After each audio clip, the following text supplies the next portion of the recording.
Alors, pour répondre de manière brève, non, pas frontalement. On pense que si on emmène des négationnistes de l'Holocauste à Auschwitz ou des platistes sur la Lune, ils seront mis dans l'évidence et ils avoueront qu'ils se sont trompés. Mais en fait, c'est pas aussi simple.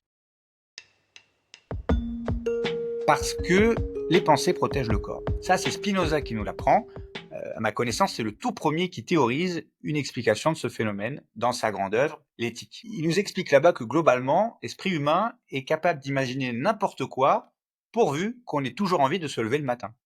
Et plus tard, au fil des siècles, on a documenté de manière scientifique, chez tout le monde, des écarts à l'épreuve de réalité, à travers des biais de perception. Mais alors, comme le disait Darwin, dans la nature, tout est affaire de degrés. Donc, il y a des gens qui sont plus ou moins écartés par rapport à ce que l'on pourrait appeler la réalité commune.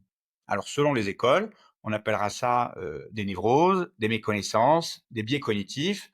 Enfin bref, les appellations varient. Mais en fait, on parle bien de la même chose, des fictions individuelles et collectives qui sont là pour nous protéger.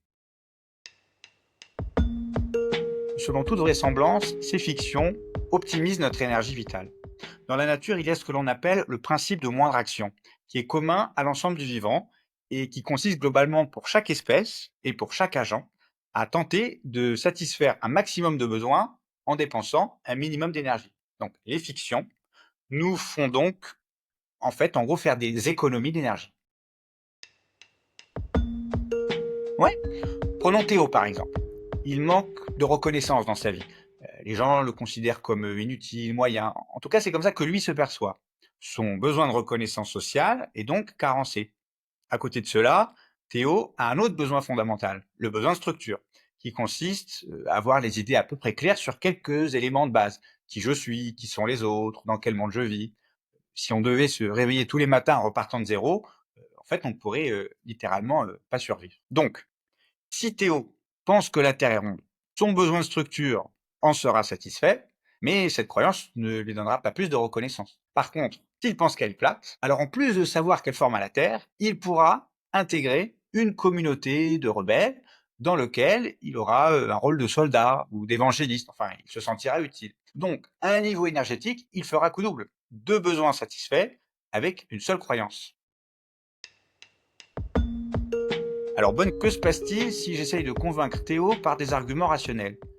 On en a pas mal sur le fait que la Terre soit ronde. Dans les faits, Théo va certainement se braquer et rentrer en opposition. Parce que admettre le ramènerait à son problème initial de reconnaissance sociale. Et ça, c'est anxiogène. Donc, énergivore, doublement. En faisant corps avec son organisation et en me traitant d'abruti, de mouton, en fait, il va récolter encore plus de reconnaissance de la part des autres membres du groupe parce qu'il aura été un bon soldat. Donc, il va monter dans une posture encore plus radicale. Alors là, oui, on pourrait penser qu'il va admettre. Mais en fait, dans la pratique, non. Théo va ressentir ce que l'on appelle une dissonance cognitive, c'est-à-dire qu'il va être en conflit entre deux cognitions. Une croyance structurante, la Terre est plate, et un stimuli visuel qui se contredisent, parce que ses yeux voient une boule. Et ça, c'est intenable, énergétiquement parlant. Donc Théo doit aplanir la dissonance d'un côté ou de l'autre.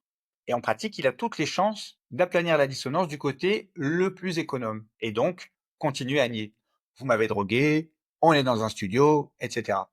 Une seconde option est qu'il se retourne violemment contre son contradicteur, moi dans l'histoire, et donc tenter de me tuer pour retourner à l'homéostasie. La troisième possibilité, c'est le collapse, c'est-à-dire qu'il aplanisse la dissonance du côté du stimuli visuel et qu'il décompense et parte en dépression. Et c'est là que, en fait, le grand génie de Spinoza apparaît au grand jour quand il énonce, il y a 350 ans, que les pensées protègent le corps, alors qu'il n'avait ni labo, ni patient. Non, je pense qu'il ne faut pas insister frontalement, au risque d'amener la personne à se radicaliser davantage. La meilleure manière, c'est de l'amener à faire évoluer sa croyance de départ en lui permettant d'expérimenter un meilleur mix, un meilleur cocktail dans la satisfaction de ses besoins. Pour reprendre l'exemple de Théo, si je sais que par ailleurs c'est un fan inconditionnel de manga, avec un savoir encyclopédique en la matière, je peux essayer de l'attirer dans un club de BD où il pourra se rendre utile grâce à sa passion, et donc il remplira ses besoins sociaux.